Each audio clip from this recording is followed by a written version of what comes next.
उन दिनों मैं शहर में एक कारखाने में नौकरी करता था। एक दिन मेरे दोस्त मनीष गुप्ता के अचानक काम पर न आने के कारण मुझे डबल शिफ्ट करनी पड़ी थी। इससे वजह मुझे देर रात 12 बजे घर लौटना पड़ा। मैं काम पर आने जाने के लिए मोटरसाइकिल का इस्तेमाल करता था। मुझे हर रोज घर जाने के लिए एक छोटा सा जंगल पार करना पड़ता था। उस रात पूर्णिमा के चांद की रोशनी में आसपास की चीजें ठीक ठाक दिख रही थी, परंतु आसमान के उत्तर दिशा में काले बादल छाए हुए थे। हवा काफी तेज चल रही थी। हर थोड़ी देर में बिजली कड़क रही थी। जब मैं जंगल के रास्ते से होकर घर जा रहा था, तभी मैंने एक अति प्राचीन पेड़ के नीचे बैठी एक बूढ़ी औरत को देखा। मुझ पर नजर पड़ते ही वह मुझे अपने पास बुलाने लगी। मैंने उसके पास जाकर अपनी बाइक को रोक दिया। वह मुझसे बड़े अदब व प्यार से बोली, बेटा, क्या तुम मुझे गांव तक छोड़ दोगे? तुम्हारा बड़ा उपकार होगा। मैंने पूछा, अम्मा, आप इतनी रात गए इस सुनसान जंगल में अकेले क्या कर रही हो? वह बोली, मैं यहाँ पहली बार ही आई हूँ। कोई साधन ना मिल पाने के कारण बस स्टैंड से पैदल ही गांव के लिए निकल पड़ी, परंतु रास्ता भटकने की वजह से कुछ समझ में नहीं आ रहा है और मैं बहुत थक भी गई हूँ। मैंने उस रहस्यमयी बूढ़ी अम्मा को अपनी मोटरसाइकिल की पिछली सीट पर बिठा लिया और गांव की ओर चल दिया। बहुत देर तक बाइक पर बैठी वह अम्मा कुछ बोल ही नहीं रही थी, तो मैंने ही पूछ लिया, क्यों अम्मा, आपने अपना नाम नहीं बताया? वह बोली, मेरा नाम है जमाल हुसैन। नाम बताते वक्त अम्मा की आवाज अचानक से एक मर्द की भयानक आवाज में बदल गई। ये सब देखकर मेरा दिल जोरों से धड़कने लगा। फिर घर जाने की जल्दी में मैंने बाइक की स्पीड और तेज कर दी थी, पर अचानक मेरी बाइक की गति कुछ धीमी हो गई व ऐसा लगा कि बाइक को चलने में काफी मशक्कत करनी पड़ रही हो। जैसे कि अचानक 4-5 व्यक्ति एक साथ बाइक की पिछली सीट पर बैठ गए हों। अचानक बढ़ने वाले वजन की वजह से मुझे अपनी बाइक को फर्स्ट गियर में चलाना पड़ रहा था। मैं बस बाइक को रोकने वाला ही था कि अचानक से वह बड़ा वजन गायब हो गया। सारा वजन हवा में उड़ गया। अचानक इतना हल्का महसूस होने पर मैंने एक नजर पीछे मुड़कर अम्मा की तरफ देखा, तो मैं चौंक गया क्योंकि अम्मा अब बाइक पर नहीं थी। तो वह अचानक कहाँ गायब हो गई?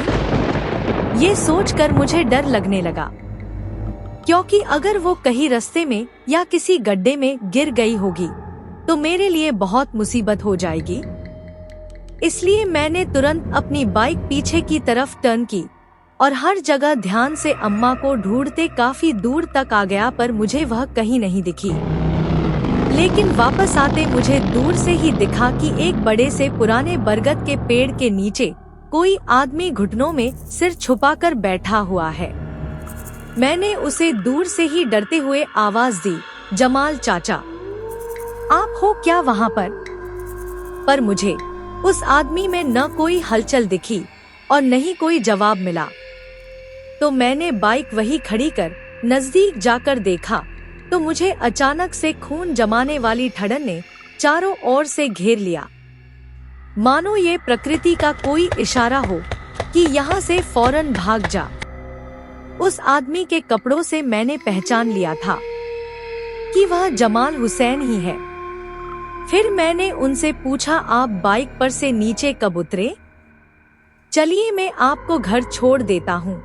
मेरे इतना कहने के बावजूद जमाल हुसैन ने तिल के बराबर भी हलचल नहीं की। वो तो बस अपने सिर को दोनों घुटनों के बीच झुकाए हुए बैठे रहे।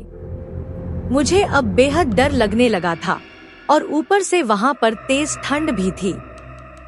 कहीं इन जमाल हुसैन का राम नाम सत्य ना हो चुका हो। फिर उन्हें उठाने के लिए मैं धीरे धीरे उनके नजदीक गया। तभी मुझे अचानक सड़े हुए मांस जैसी गंदी बदबू आने लगी, मानो कोई पुरानी लाश वहां बहुत दिनों से सड़ रही है। फिर भी सांस को रोककर मैंने जमाल हुसैन के कंधे पर हाथ रख ही दिया। उस वक्त उस छोटे से स्पर्श से मुझे जो महसूस हुआ, उससे मेरे पूरे शरीर में सिहरन सी दौड़ गई, जिससे मैं वहां से थोड़ी ही दूर जाकर खड़ा हो गया, क्योंकि जमाल हुसैन का शरीर बिल्कुल किसी बर्फ की तरह ठंडा पड़ गया था। मैं उनकी तरफ डर से भरी निगाहों से देख रहा था। तभी उनमें मुझे कुछ हलचल दिखाई पड़ी। उसके बाद जो भयंकर चीज मेरी आंखों के सामने खड़ी थी, उसे देखकर मेरे मुंह से निकलने वाली चीख ने जंगल के सन्नाटे को चीर कर रख दिया, क्योंकि जमाल का सिर अब उस जमाल के कंधों पर नहीं थे, बल्कि उसके दोनों हाथों में था। उनका धड़ उनकी कटे सिर को हाथ में लिए खड़ा था, जिससे खून भी टपक रहा था।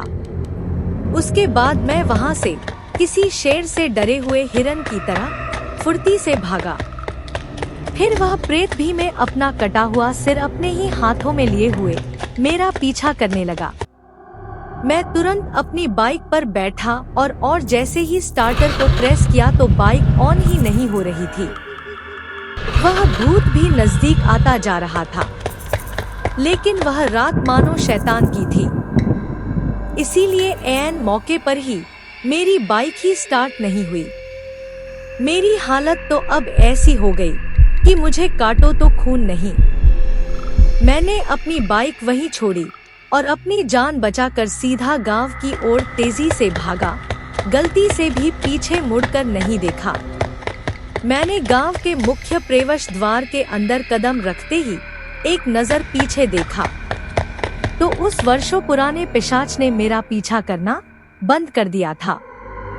वह प्रवेश द्वार से थोड़ी दूर पर रुक गया और उसके हाथ में पकड़ा हुआ उसका कटा सिर मुझे फटी आंखों से गुस्से से देख रहा था और अपनी डरावनी भारी आवाज में मुझे मार डालने की धमकियां दे रहा था, क्योंकि गांव के प्रवेश द्वार के ठीक सामने ही पंचमुखी हनुमान जी का एक भव्य मंदिर था और प्रेत में इतनी ताकत नहीं थी कि वो प्रवेश द्वार के भीतर गलती से भी कदम रख सके।